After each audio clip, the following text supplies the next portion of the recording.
So there's a couple of different hereditary syndromes that are associated with gynecologic cancers. Patients with Lynch syndrome can have up to a 60% lifetime risk of endometrial cancer. So if a patient is known to have Lynch syndrome, there are absolutely ways to get connected with a doctor and have screening for that, as well as potentially preventative surgery in the future. If someone had endometrial cancer either at an early age or in the absence of risk factors, there are tests that can be done on the tumor to discern whether the cancer arose as part of a hereditary condition or, which is for the majority of patients, whether it arose what's called sporadically or happened randomly. Doing that testing, though, is really important, even if a hereditary condition is not found, because more and more doctors are starting to know more about what the molecular profile of their cancer tells about what the cancer might be best treated with or how the cancer will behave.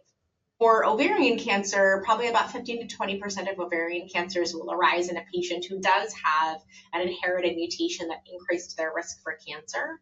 And so it's also important that patients be identified for this, because then their families can potentially benefit from preventative strategies. So if a patient has a family member with the BRCA1 or 2 mutation, they themselves can get tested. And if they have a mutation, they can potentially then be eligible for other more intense screening strategies to have an early detection of cancer and or preventative surgeries to reduce or eliminate the chance of cancer.